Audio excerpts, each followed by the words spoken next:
राज ने एक बार फिर से अनुभा को अपनी बाहों में भरकर उसके लबों को चूम लिया। अनुभा देर तक राज को प्यार से निहारती रही, फिर शर्मा कर बोली, हटो, अब जाने भी दो मुझे। इतनी रात गए तुम्हारे घर से निकलते किसी ने देख लिया ना तो हंगामा हो जाएगा। विपक्षी दल वाले तुम्हारे पीछे पड़ जाएंगे, एक मुद्दा मिल जाएगा उन्हें। तो फिर आज मेरे घर में ही ठहर जाओ ना, जाने की ज़रूरत ही क्या है। अपने वार्डन को कह दो कि ऑफिस में किसी काम से बाहर जाना पड़ा। अनीता भी अभी 15 दिन से पहले नहीं आएगी। 15-20 दिनों की बात कहकर मायके गई है। उसके भाई के बेटे का मुंडन है ना, ऐसे में मुझे किसी की परवाह नहीं है। खूब मौज मस्ती करेंगे हम दोनों। वाह क्या बात है, बीवी गई और प्रेमिका को घर में बुला लिया। मिस्टर राजशेखर देश के नामचीन खानदान के चश्मो चिराग और उभरते हुए युवा नेता, जिनका नाम ही काफ़ी है। सोचा है कभी किसी ने आपकी चोरी पकड़ ली तो राजनीतिक गलियारों में कैसा हंगामा मच जाएगा। अनुभा शरारती नज़रों से देखती हुई बोली, चोरी तो तुमने की है मेरे दिल की। मैं तो चाहता हूँ ना कोई अंदर आए और ना कोई बाहर जाए, बस वक्त यहीं पर ठहर जाए। तुम हमेशा के लिए मेरी बाहों में रह जाओ। ओके, तो तुम बैठकर बॉबी फिल्म का गाना गाओ, मैं तो निकलती हूँ। वैसे भी तुम्हारे कहने पर आज जनता कर्फ्यू का पूरा दिन तुम्हारे साथ बिताया है। अब जाने दो मुझे। देखो अनुभा, आज मेरी बात मान जाओ, मेरे पास ही रुक जाओ। तुम्हारी तबीयत भी ठीक नहीं लग रही है, कितनी खांसी हो रही है। प्लीज़ रुक जाओ। ओके, चलो रुक जाती हूँ। एहसान दिखाते हुए अनुभा रुक गई और पर्स में से खांसी की दवाई निकाल कर खा ली। फिर दोनों ने खूब मौज मस्ती की। अगले दिन वह जाने लगी तो राज ने उसे फिर से रोका, यार जब एक दिन रुक गई हो तो 2-3 दिन और रुक जाओ ना, क्या अंतर पड़ जाएगा। ओके रुक जाती हूँ।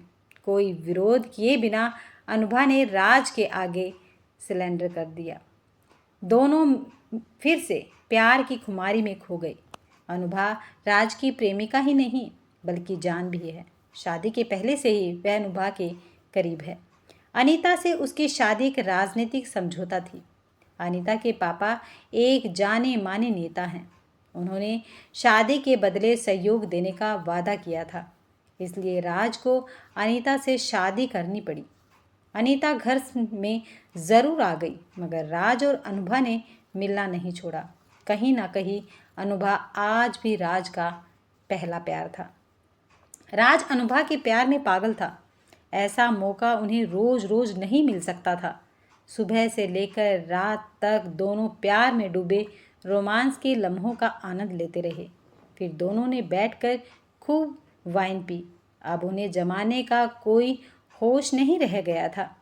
राज का मोबाइल भी चार्जिंग ख़त्म होने के बाद कब बंद हो गया उसे पता ही नहीं चला। दोनों सपनों की दुनिया में खोए हुए थे। प्यार की खुमारी टूटी तो अगले दिन राज को पता लगा कि बीती रात 12 बजे से पूरे देश में प्रधानमंत्री ने लॉकडाउन की घोषणा कर दी है। उसने अनुभा को जगाया, अनुभा उठो, दिन के 10 बज गए हैं, हम दोनों को तो होश ही नहीं रहा। चलो तैयार हो जाओ, तुम्हें पीजी छोड़ दूँ। हाँ उठती हूँ, कहते हुए वह उठी और लड़खड़ाकर गिर पड़ी। क्या हुआ, सब ठीक तो है ना। राज ने उसे संभालते हुए उठाया तो उसके हाथ बहुत गर्म लगे। माथा छुआ तो वह भी तप रहा था। यह क्या अनुभा, तुम्हें तो बुखार है। राज घबरा गया। हाँ लगता है बुखार तेज है। सुनो, मेरे पर्स में दवा होगी। कभी कभी मुझे सर्दी खांसी के साथ बुखार हो जाता है। मैं दवाएं हमेशा पर्स में ही रखती हूँ। राज ने उसे दवा खिला दी, मगर शाम तक बुखार में कमी नहीं आई। वह बेहोश सी पड़ी थी। राज अजीब पशोपेश में था। यदि डॉक्टर को बुलाएगा तो लोग बातें बनाएंगे। राज मन ही मन बुदबुदाया, नहीं नहीं, डॉक्टर को नहीं बुला सकता। उससे बेहतर है ओझा जी को बुला लूं, जो सालों से हमारे वफादार हैं। झाड़ फूक कर देंगे, सब ठीक हो जाएगा। राज को उस समय यही उचित लगा और तुरंत उन्हें फ़ोन कर दिया। ओझा जी वैसे भी उसके घर आते जाते रहते थे और उनका घर भी पास में ही था, इसलिए तुरंत आ गए। उन्होंने अनुभा को बगल में बिठाकर कई तरह के झाड़ फूँक की प्रक्रियाएं पूरी की, कई तरह के मंत्र पढ़े और टोटकों का इस्तेमाल किया। इन सारे कामों में 3-4 घंटे लग गए। अनुभा की हालत बेहतर होने के बजाय बिगड़ ही रही थी। राज ने एक बार फिर से दवा देकर अनुभा को सुला दिया। वह रात राज के लिए बहुत बेचैनी भरी थी।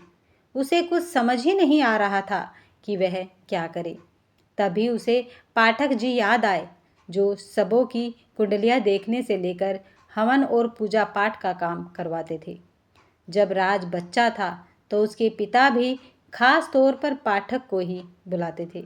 वे अनुभा और राज के रिश्ते के बारे में भी जानते थे और फिर विश्वासी भी थे, इसलिए राज को विश्वास था कि उनके जरिए अनुभा के यहाँ होने की बात लीक होने की संभावना भी नहीं थी।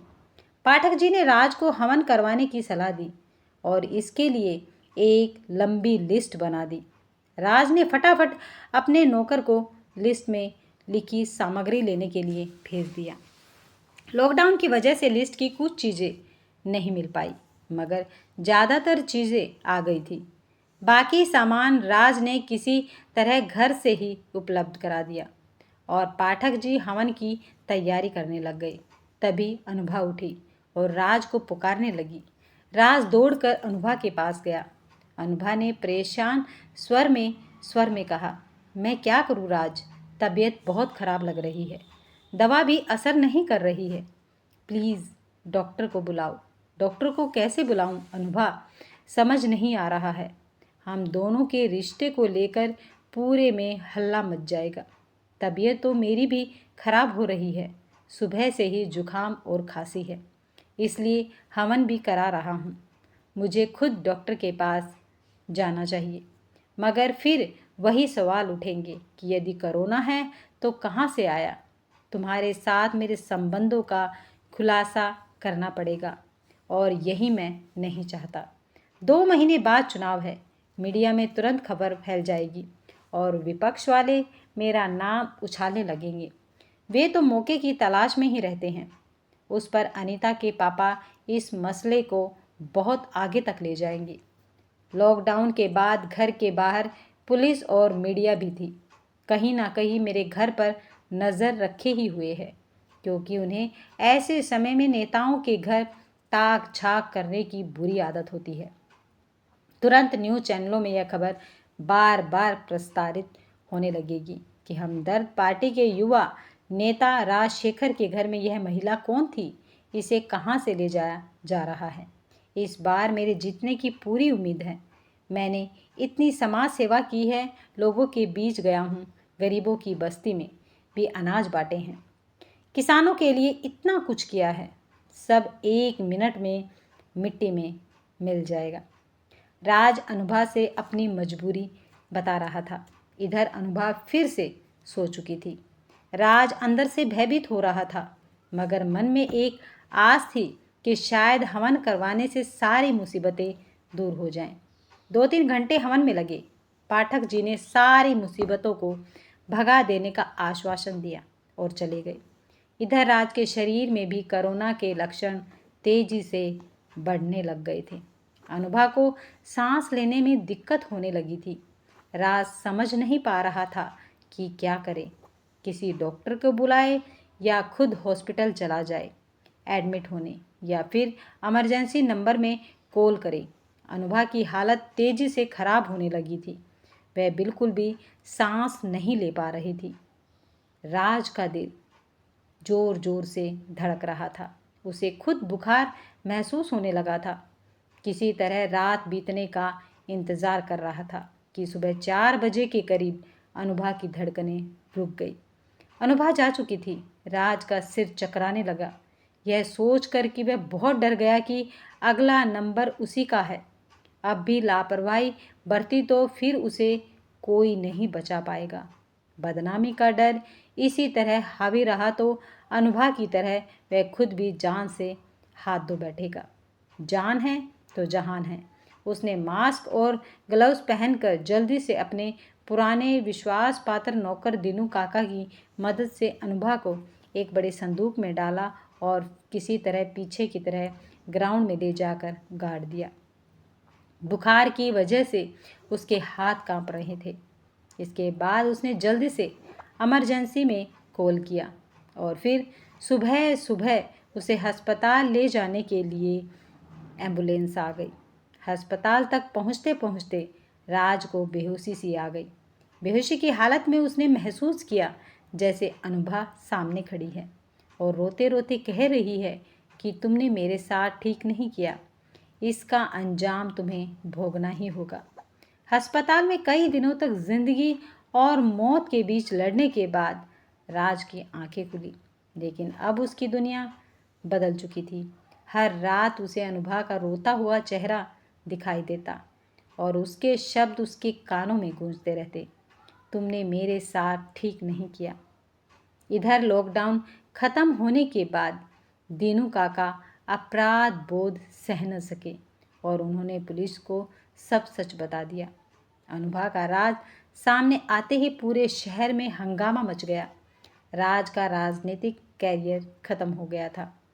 अस्पताल में सिर झुकाए खड़ा राज बस एक ही बात सोच रहा था, अगर उसने बदनामी से ज़्यादा इंसानियत को चुना होता तो शायद अनुभा आज जिंदा होती। कभी कभी इंसान अपनी गलतियों की सबसे बड़ी गलती सज़ा कानून से नहीं बल्कि अपने ज़मीर से पाता है। अगर आपको ये कहानी पसंद आई है तो वीडियो को लाइक, शेयर और चैनल को सब्सक्राइब करना मत भूलिएगा।